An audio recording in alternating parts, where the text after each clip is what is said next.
Good afternoon, welcome to the ICA and to this Culture Now slot. I am delighted to welcome artist Abraham Cruzvillegas and Jochen Volz.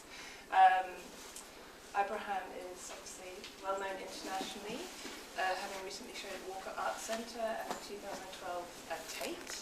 He joins us here in London ahead of the opening of a new exhibition at Thomas Dane Gallery, which is on Tuesday, the 1st of April. Jochen we also know internationally for his work in curating and writing, and here in London as the head of programmes at Serpentine Galleries. Jochen and Abraham will talk for around 45 minutes. We'll then have a chance for some questions.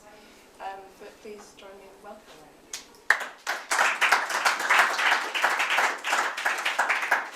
Well, first of all, Rosalie, thank you very much for the invitation. It's a super big pleasure to be here and to be able to speak with Abraham, who we actually, I now remember where we did meet in Kassel, probably, very briefly. But we have actually many friends in common.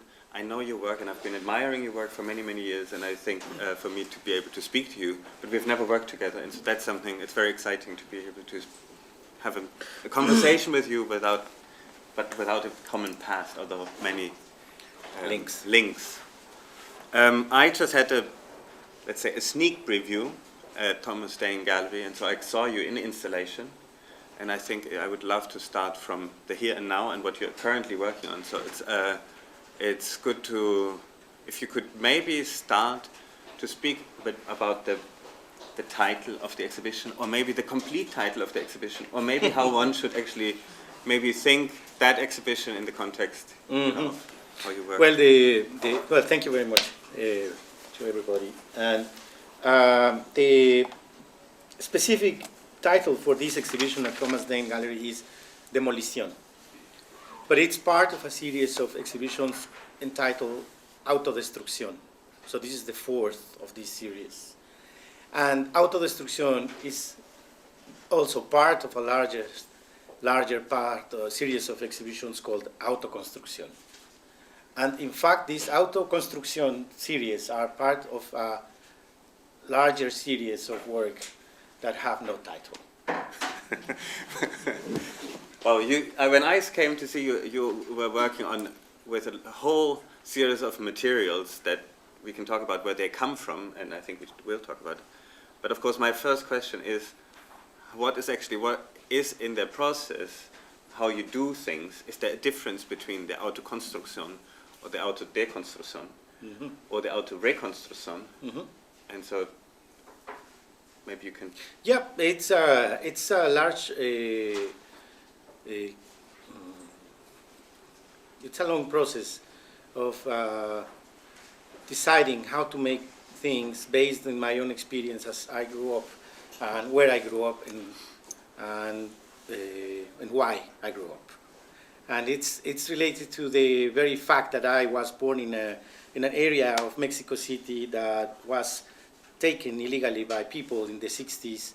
It was not inhabited, it was just like a rough land of volcanic rock, and people went there from the countryside and they needed a home, so they took it as they could. Like they started constructing their houses with the materials from there, but also with materials they gathered from other areas of Mexico City, like discarded materials, and or materials that were supposed to be garbage, or so they started recycling wood and other materials and so on. And the way they call this way of constructing is called autoconstruction. So people make their own houses.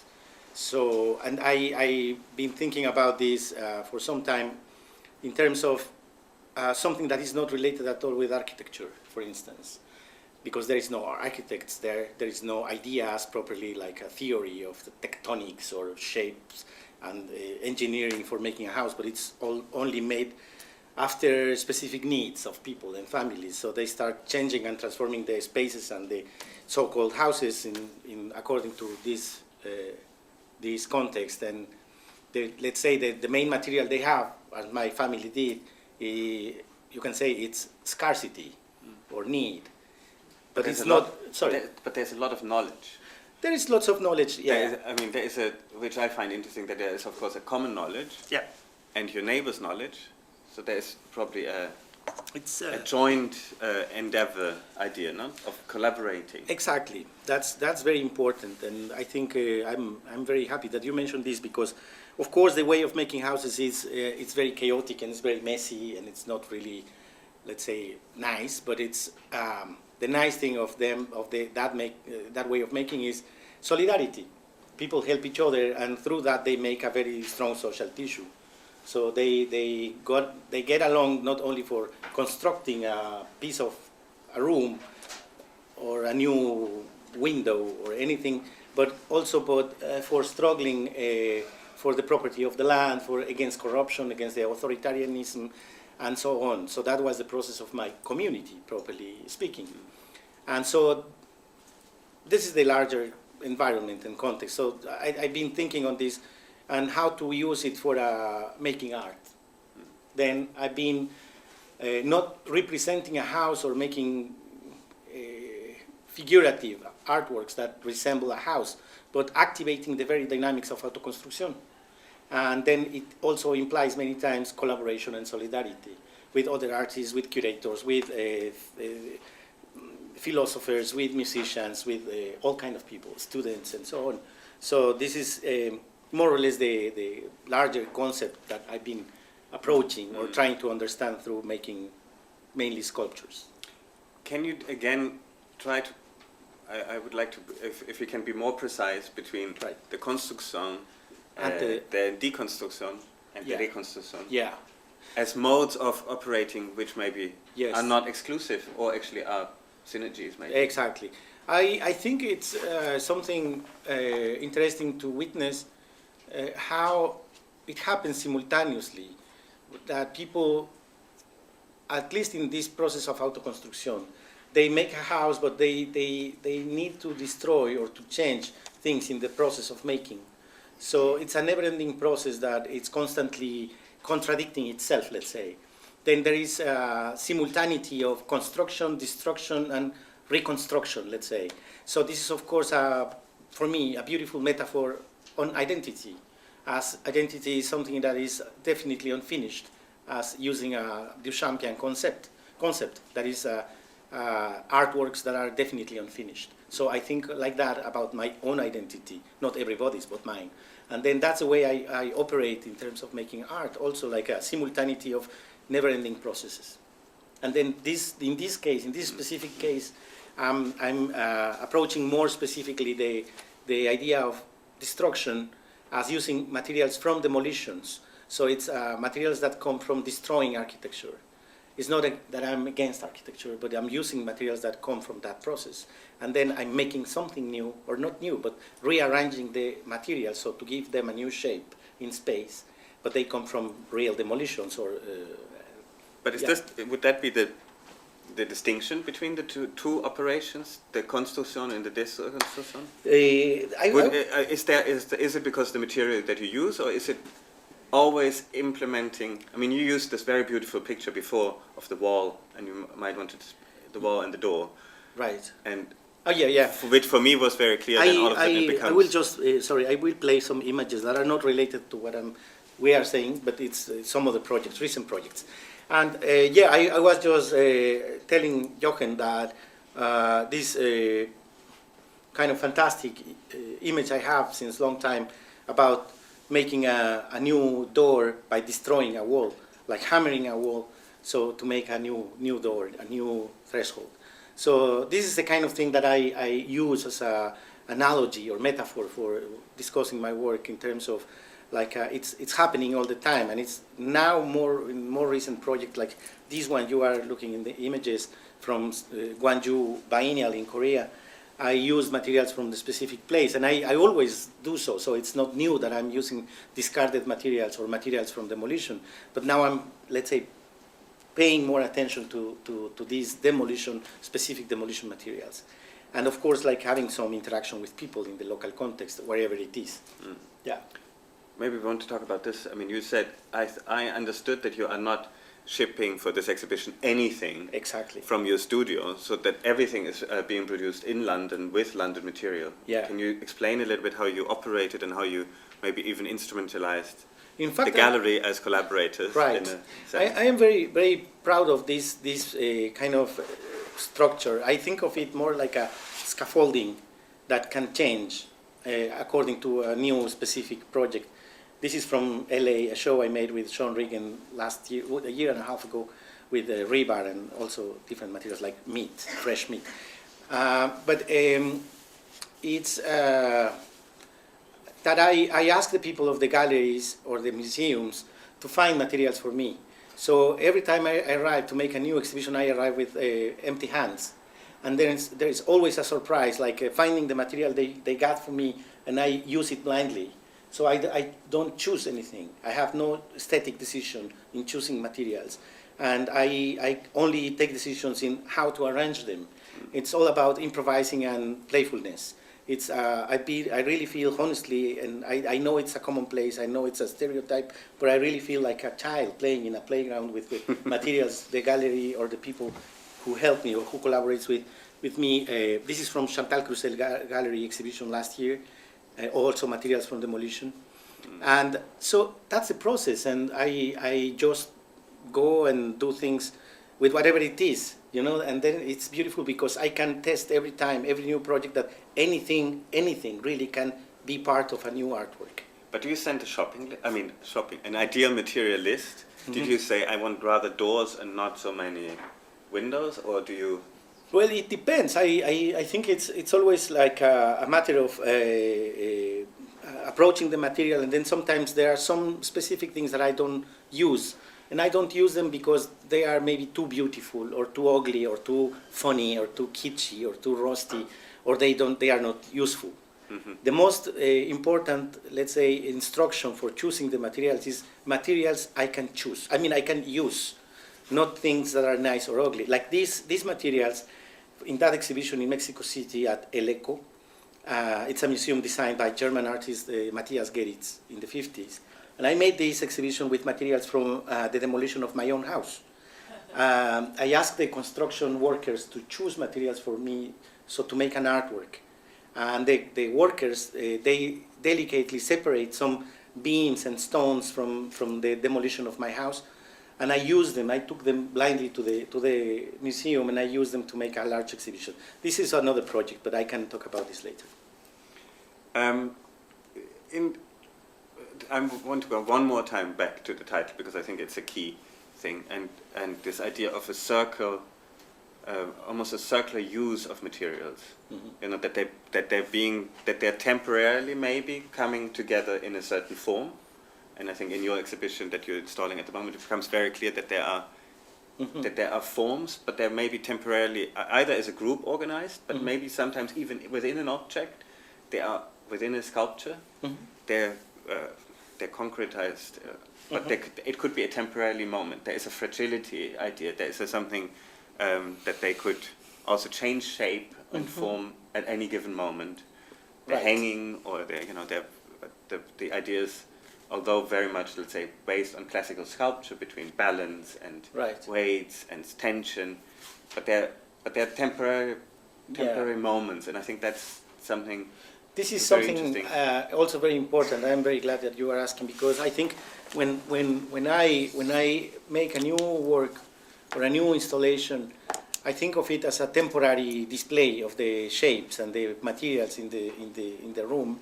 And the next time they could be exhibited, they can change and they can be displayed in a different way, or rearranged again. And sometimes it's just adding some elements that can change by themselves, before or besides or beyond myself, which are like organic materials, like materials that can sprout or dry or die or bloom or rot, or I don't know. So these, like in the exhibition you saw the images from LA, I used fresh meat, and it took different specific shapes that will never happen again if I use, because the meat should be replaced every new installation. So these shapes are hard to remake, let's say. So that's the beauty of these materials, that it's impossible to have them exactly the same way. And then now I'm using for this new exhibition here in London, sheep tripe, which is also, it should take a different shape in space, I hope. And during the exhibition time, it will not only stink, I hope, but also change a bit in terms that or in ways that I don't really know yet. And we will see in a month and a half what happens to these.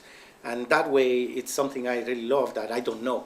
So it's the temporary or the temporality moment or thing that comes out of this. It's something I enjoy very much when it happens, if it happens. Some, I think in the Walker Show, that's now in Haus der Kunst in Munich, some of your works actually go into architectural scale. So they really are, that's maybe not so present in the exhibition you're working on at the moment in London, but in some others there are architectural scales. So they really do reference architecture, although maybe not architecture. But what I'm curious about is that they of course comment on, let's say, a way of building in Mexico, in many parts of the world. They're reacting to it. I'll make a little excursion. I had the other day a conversation in a panel exactly a week ago, and about Brazil, and with designers and architects, and everybody was talking about the gambiarra, which is a Brazilian version, maybe of an autoconstruction. And it's a different version of fixing things. This fixing, and Brazilians get very romantic about it. Yeah, that it's almost a common ground of. We all do these gambiarras because we are in a country where you fix things all the time. And it's so romantic that you think, well, why don't you get it straight in the first place? Why don't you just get your things together and don't fix it, make it better from the beginning.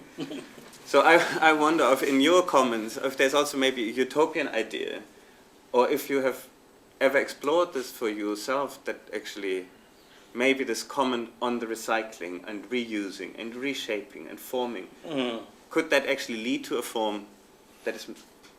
It's a fantastic question or comment, because I think in fact it's, I feel also kind of romantic, I have to say, in my approach and my ideology, let's say, on the way I make work as an artist. And I think it's, let's say, going back there, I think I like very much this comment of, or series of comments or theory, even by Jimmy Durham, the Cherokee artist, about architecture, that is the sitting of the power. And I like that as a critical approach to the history of mankind through understanding architecture. Like if you see banks and cathedrals, they are exactly the same, and these crystal glass buildings that they make now for corporations, and those are the real seat of power. And this is not that I want to destroy them, but I want to do things alternative to that, or parallel to that, or simultaneous to that, as a critical approach as well. And then I think it's, in my understanding, I think the reason why people make their houses, not only in Mexico, my work is not about Mexico, or not about being Mexican. It's about economy and politics and on fair distribution of wealth. This happens abroad. It happens everywhere. And this is why what I want to point to. And this is, I'm as trying to understand. It's not that I understood, but I still try to understand why I work the way I do. And this is the reason why I got into discussing on autoconstruction. It's because after Second World War, many people fell into the illusion of the promise of modernity. This happened in Mexico as well. And for me, in my understanding, this illusion meant the illusion of consuming. And consumption means modernity. That's the idea of progress, and it's a myth. And I think when many people went through the process of the promise, they didn't know that in Mexico, at least, again, the promise came along or simultaneous to its failure. And I think my family, my parents experienced that through abandoning the countryside and leaving that kind of production following the promise or the illusion. And it became worse. Like experiencing the new city or the big city as a failure. And then the funny thing is that it's not a utopia, the way of making things that in that context, because utopia never happens. At least as I know, as I understand utopia, this never happens. That's why it's utopia. And in my case, in my understanding, it happens. I mean, the way people make things, as you described in Brazil, or they do also in Jamaica, or they do in South Africa, I don't know, or in Somalia, it's happening all the time, so it's not utopia. And I would say it's a very optimistic thing.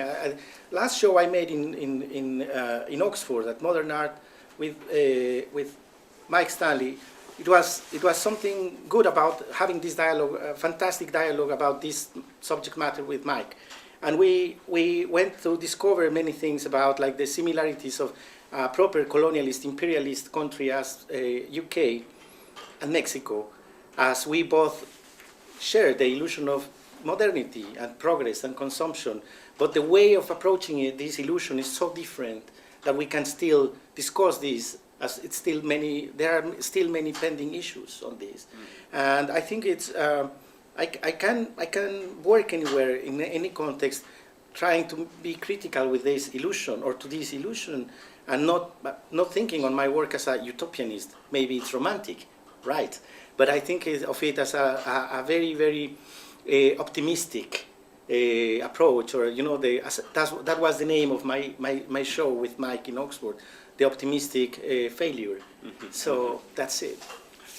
When you talk about illusion, disillusion, failure, maybe also the system and being against the system, can you talk about the second part of your show at Thomas Dane Gallery, which is a collaboration, and if you'd explain that? Yes, this is a beautiful experiment. I went through inviting friends to give me ideas for a group show.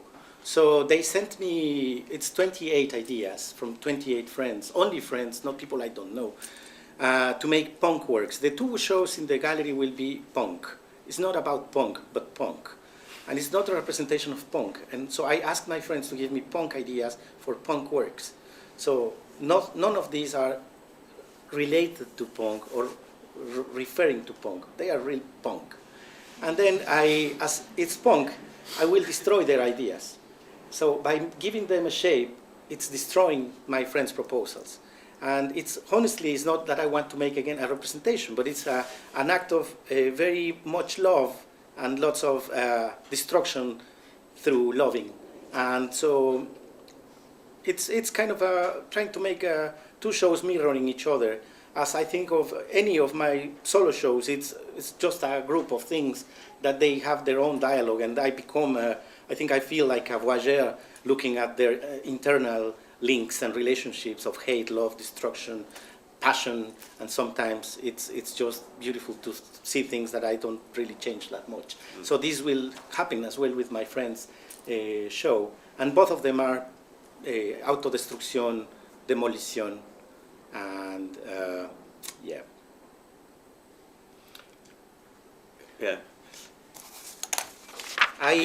Maybe I can say something that I wanted to do, but it's not happening, and I like that it's not happening.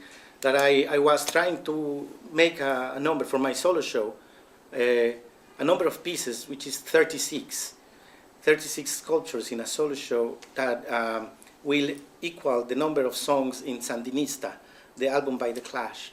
And it's too many pieces, so I will not show them all, but I like the album very much because it's so experimental. It's the punk album I love more, but it's the less punk album I think in punk. And it's so diverse and contradictory and self-destructive by itself that it's the best metaphor, but it's not mentioned or referred to in any point of the exhibition. But you don't need to do all 36. You said it's indefinite.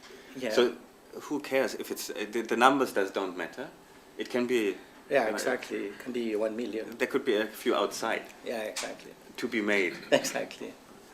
But the potential. I think it would be great because you talked about this exhibition model that you're testing, but you have collaborated with many other artists and friends and musicians and quite a lot and quite substantially. So it would be great if we could speak about this idea of collaboration in your practice. As part of this big series of Autoconstrucción, I made a film.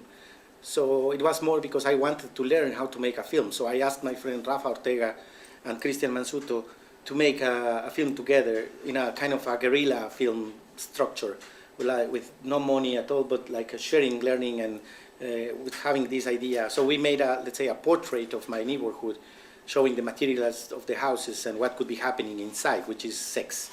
And then we made also a theater project in Corimansuto Gallery, which is like having actors and musicians playing and performing live in a structure of a scenography, a set that was designed by myself, but with collaborations from artists also, like they made props for the actors to interact with during the performances, and so on. And also I made a couple of music projects in Glasgow and in Berlin in the recent years, and I want to maybe I will show you one of these examples of music that I made with 18 bands in Glasgow. This is a song that I wrote. It's called Tortillas. 2, 3, 4 times a day, send me to buy tortilla. I want quesadilla. Ever I have to go to the tortilla, so I can see you. I'm not hungry at all, but I'll go for more.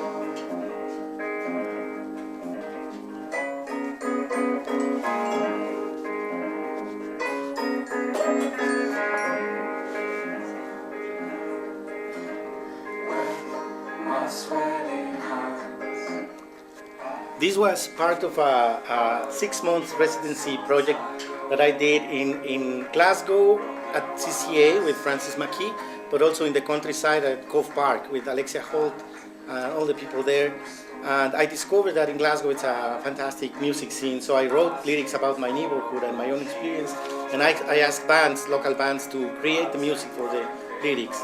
So we made an album and we made a big performance concert there and so it was also learning how to produce music, how to collaborate with people that I don't really know, I mean, how they work and why. And so, and obviously in a totally different economy environment. So it was beautiful for me. And I will, this music is free to download from Last.fm, and this is rock. And it referred mostly to the material from my neighborhood, this volcanic rock. And I wanted a punk band like playing loud and head banging, but it's this. Finally broken into tiny pieces with a noisy and monstrous machine from the central office. It was a massive piece of volcanic rock, a beautiful monolith that oozed from the earth as a hot, thick liquid shade. Then it petrified in a silent instant. Rock, rock, rock. This was the moment, you know.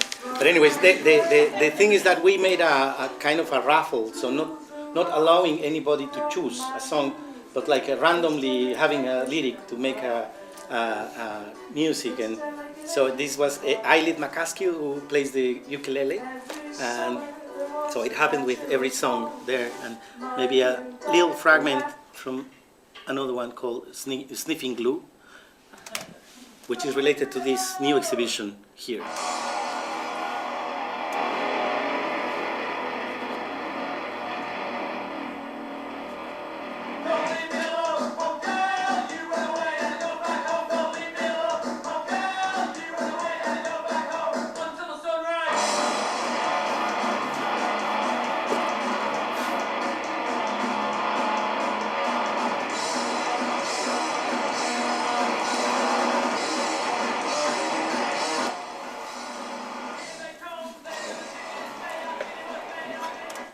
One of my dearest friends and your sister, as you say. My sister. Your sister, Haekyu Yang, the Korean artist, Korean-German artist, Haekyu Yang, writes in a beautiful introduction, and you've said it too, Cruzvillegas' body of work provides a daring and encouraging optimism. And I think that you mentioned optimism, she mentions optimism, and you said something repeatedly which I think is very, very interesting, that it's about the non-representation. And the I would then add maybe the non-model, that it's not about trying to create a model for something that could be elsewhere, which is for many artists that I totally admire. I would say the model was the big invention for them, but I think I'm thinking from Marcel Protas to Rick Vanige, who used the model as a way of exercising things. But you are using a non-model, I would say. It doesn't exist. It's not about representation. And I think that's maybe where for me the word optimism becomes very, very important and very beautiful. I think I would like to talk to you about teaching. You are a teacher. I was, yeah. You were teaching, and I would like, maybe you could first talk a little bit about who taught you, who were your teachers? And well, yeah. Well, first, I think I want to say something about what you mentioned before about representation, that I like very much, like using the very language of art. And I think I became an artist because I love art, and I really love going to see exhibitions. And always, when I make a new exhibition, I dream on something that I want to see in a museum or a gallery when I go. And then it's because of that I took and I embraced the language of art. And you can see in my work the influence or the many references to like Russian constructivism, to Piet Mondrian, to Sildo Mireles, to Melquiades Herrera, Marcus Curtix, and the list grows and grows and grows. And I like it to be transparent. So you can see all these things, but it's not that I'm representing the language of art. So this is very important for me, In that way, I think it's also mixed, and it becomes contradictory with my own personal experience of who I think I want to be, and where I come from, etc. And then this, of course, is very, very much related to who were my professors. I was educated originally by my father, who was an ex-Franciscan monk who played many instruments, and he was very, very, very keen to poverty and the idea of poverty, but in a very critical way, against society or bourgeois society. And so it was very strict education, but then I liked very much the idea of being rebellious to that. And then I went to study not art, but education. I studied pedagogy at the philosophy faculty of the university, so to understand the way we learn. And then at the same time, I was educated by a cartoon artist, El Fisgón is his nickname, from Mexico City, and it's a kind of a left-wing newspaper where he works for. And so when I went there originally, I wanted to learn how to make drawings for publishing. Instead of showing us or teaching us how to make drawings, he gave us to read the ABC of communism, Kropotkin, Malatesta, and all the possible anarchists you can remember. And so it was a totally different process. And then in 1987, I went to meet Gabriel Orozco by chance through Damian Ortega, who's also an artist now. I grew up with Damian as cartoon artists when we were teenagers. And then through Damian, I met Gabriel. And then since 1987, we met every Friday to share information and to talk about art as we wanted to learn. And it was not information you could find in the art schools, and at least that time. And then it was a kind of a parallel education on contemporary art and understanding and reading the new languages, new so-called languages of art, in those meeting sessions of Fridays from 1987 to 1991. And also it was part of that two other guys, Gabriel Curi and Jerónimo Lopez, whose name as an artist is Dr. Lacra. And we had this beautiful kind of very contradictory education, and very different, and and then in the longer term, I think I'm very much influenced again by all these guys like Melquiades Herrera or Victor Grippo, that are very, very influential for my thinking and my work.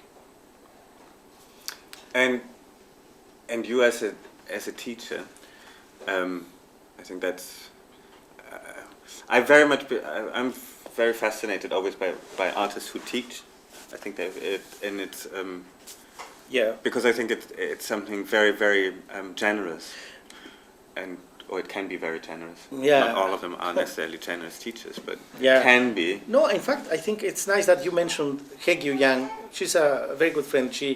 We decided to become siblings as voluntarily. I know this doesn't happen, but we decided that, and so we are. And we talk a lot about teaching. She's also a professor at Malmo Academy, and I went to teach there sometimes also. And I started teaching in 1991, and I stopped because I was traveling too much in 2004, 10 years ago.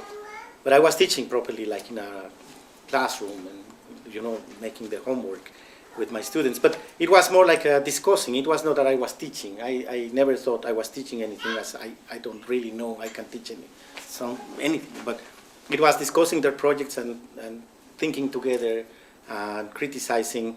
But it's very hard, as I studied pedagogy, I didn't want to go authoritarian in the role of the professor who's providing some information or a lesson. So it was more like learning from my students, and I still think of many of my students' ideas as beautiful concepts for art, and sometimes I'm very tempted to steal their ideas yet. And I avoid doing that, but I still remember many beautiful projects by my students. And one of them, Alfredo Mendoza, wanted to make an art project like taking off one of his arms and giving it to one astronaut in NASA, so to say hello to himself from the outer space.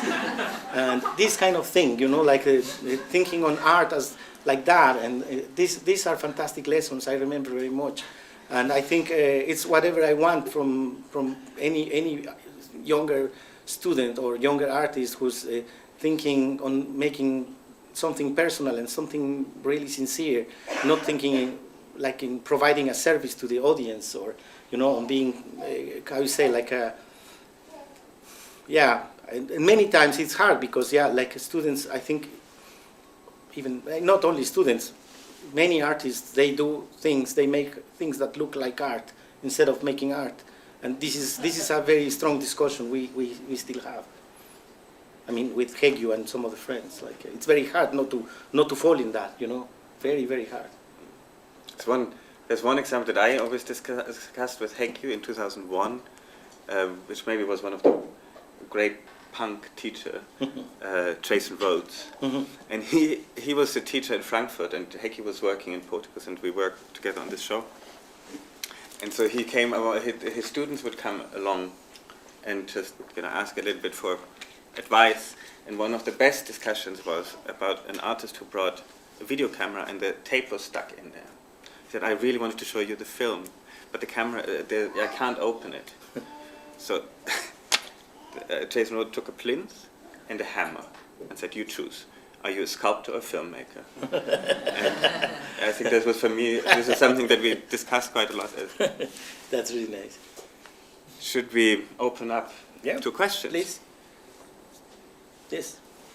I really love the way you talked about using waste material and constructing found things, and that you worked when you go to galleries, get people to bring things in and stuff that they find, and you construct everything from that. And I think that's really brilliant.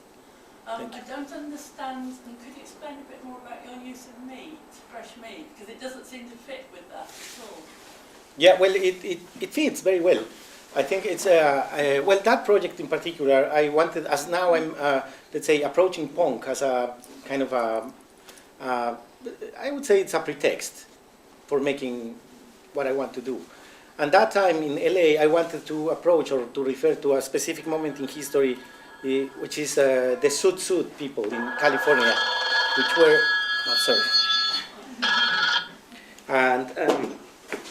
and they were wearing large clothes, like very loosened, with hats with feathers and long chains, and I thought on them as they've been repressed by the army and the police because of their very, very sexual attitude, challenging society in a very hard time.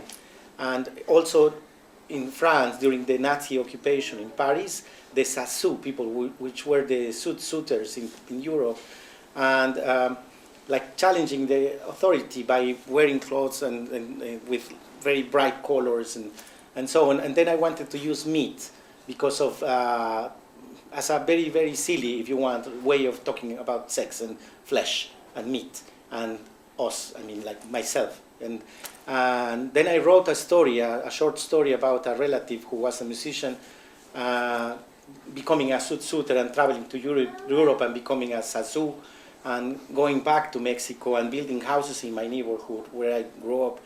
And this guy is a fictive character, and the story is told by his trumpet. It's a love story, and the story is totally related to meat. I mean, fresh meat, and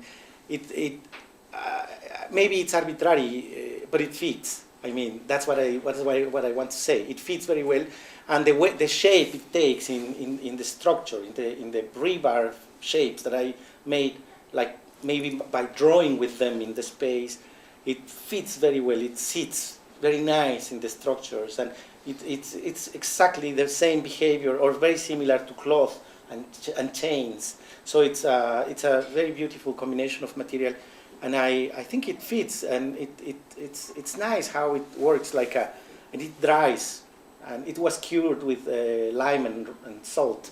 So it's kind of a nice process. So when it's very smelly, you know, the owner of the gallery has a dog.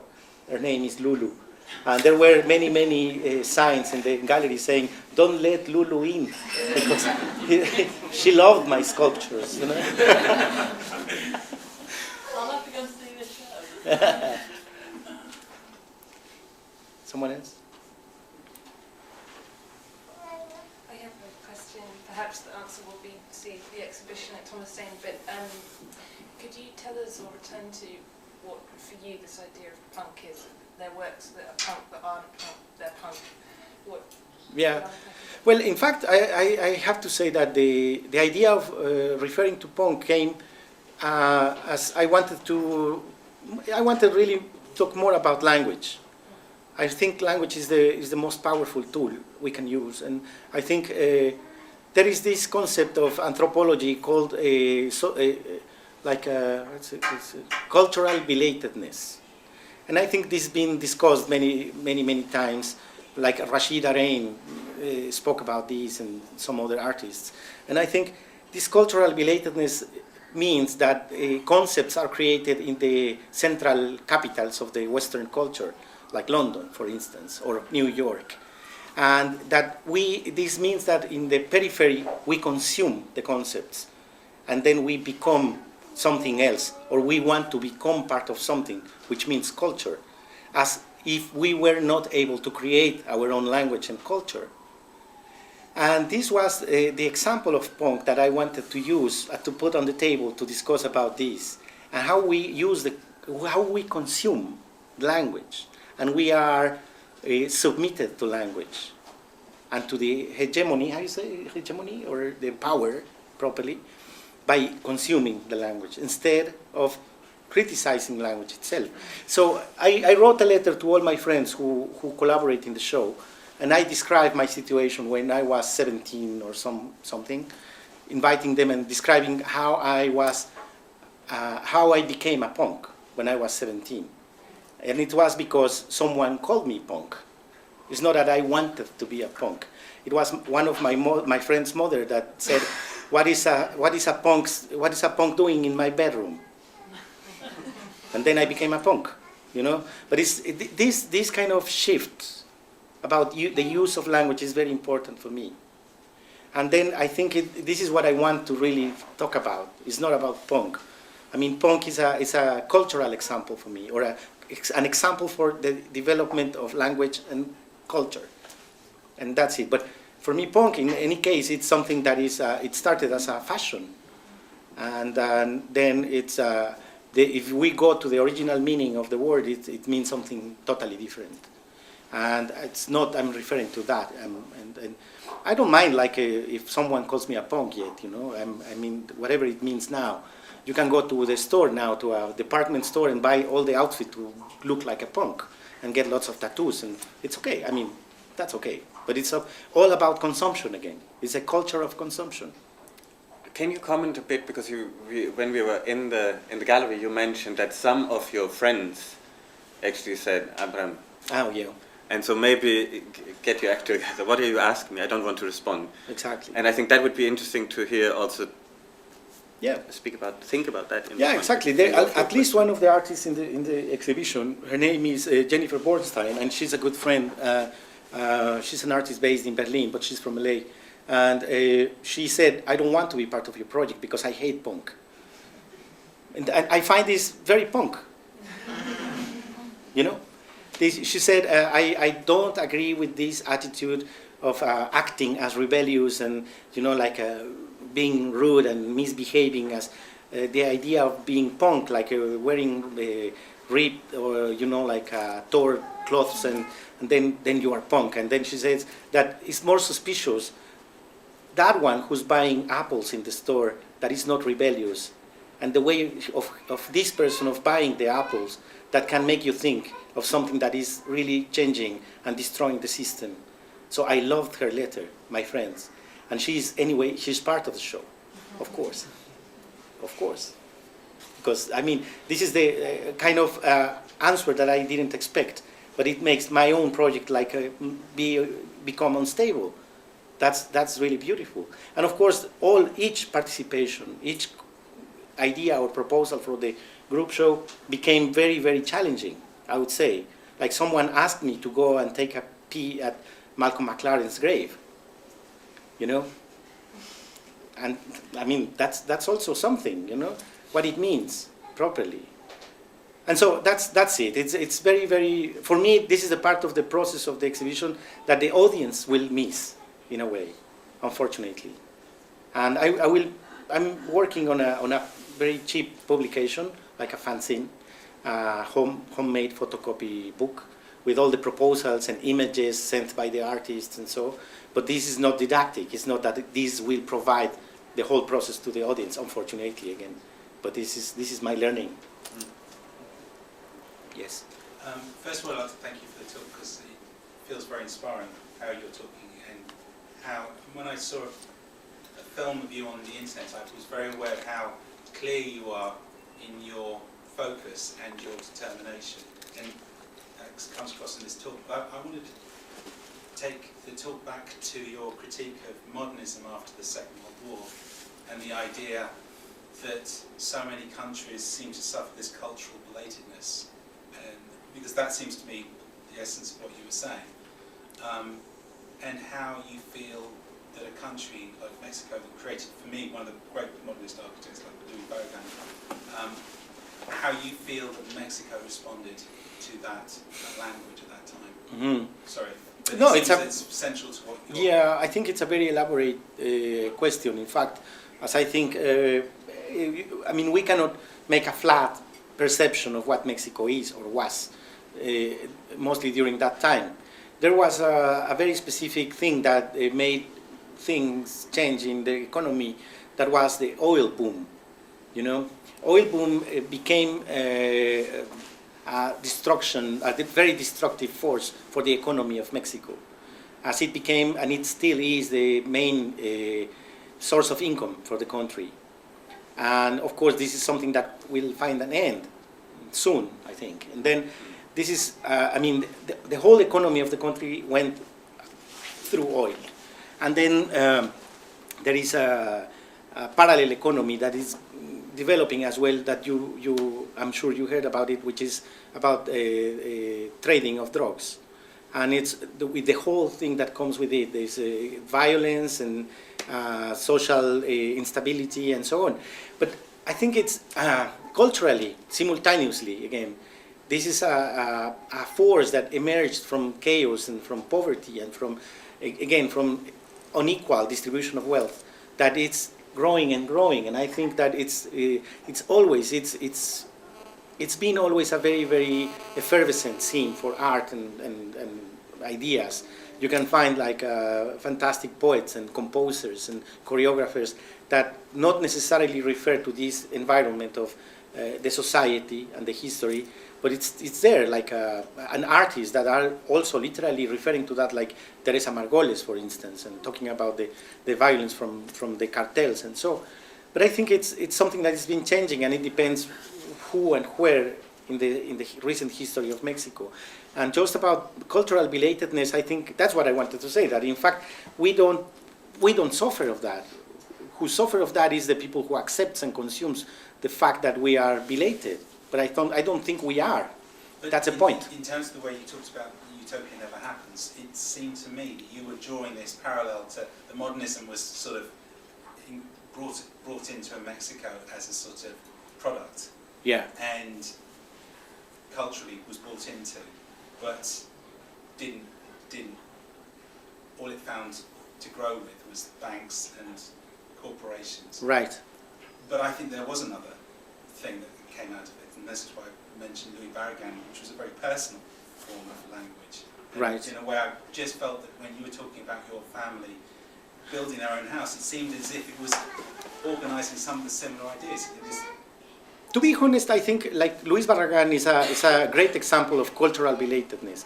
I think he was part of the modernist language of architecture, and he was just. I mean, he's fantastic, of course, and I like him, but I don't think he's the best architect that way, like escaping or making something parallel to the development of modernist languages. And the best example would be Juan O'Gorman as an architect, who was also a modernist, architect. I mean, very linked, very close to Bauhaus, for instance. And he made the so famous studios for Diego Rivera and Frida Kahlo Yes. in San Angel, and which are absolutely modern if you understand them as a part of this kind of evolution of the language of architecture. But then he went backwards, I would say.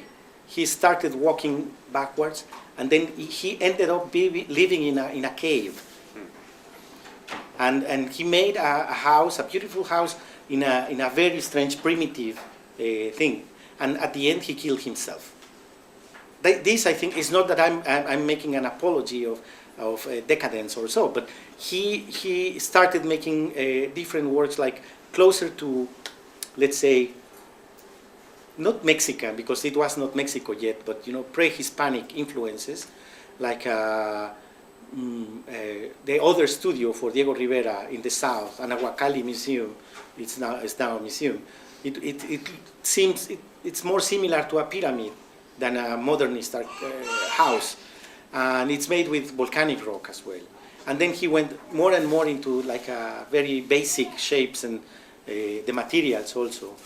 And so I think of his work as more as an evidence of this struggle with the possible development of a language that we can feel some belatedness to or for, Because when I saw your work at the Tate installation, I was blown away by the way in which the material was clearly conveying a sense of what you're talking about now. This very strong sense of ownership of something, and at the same time, I didn't know what that ownership was, but I was fascinated by what that ownership was implying.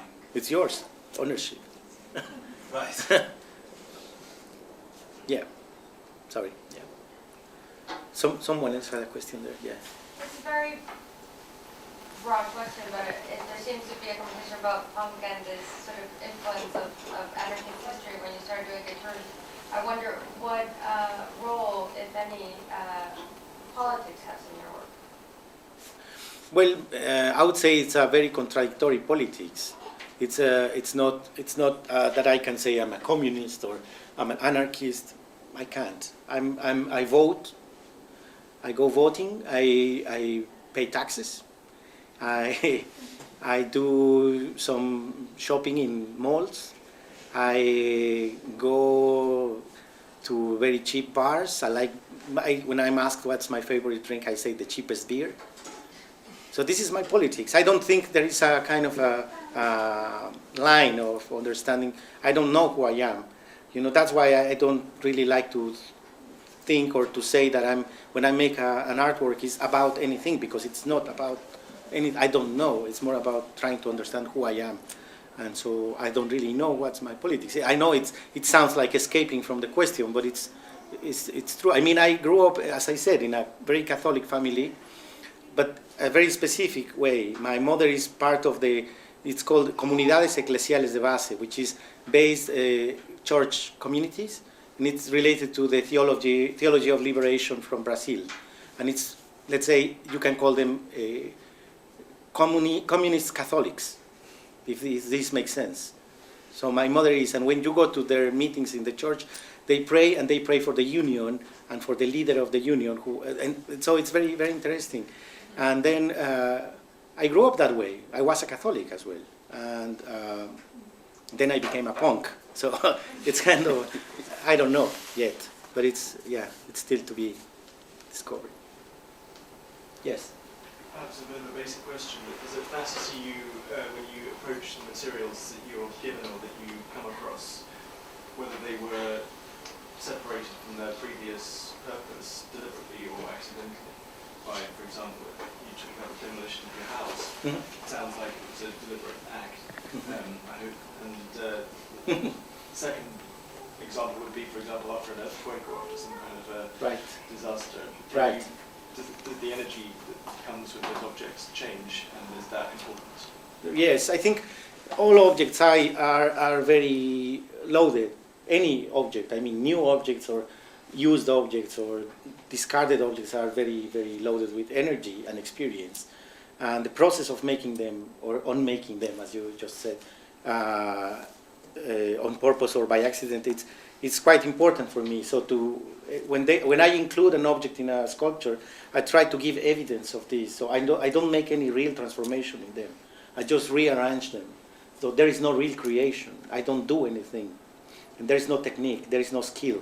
It's very, very, very simple what I do. And mostly I would describe my technique as piling, you know, or playing with balance, you know. And it's very playful. And it's as I really want to give the materials, or not to give, to let the materials talk by themselves. And when they talk together. So they become a system, an inner system.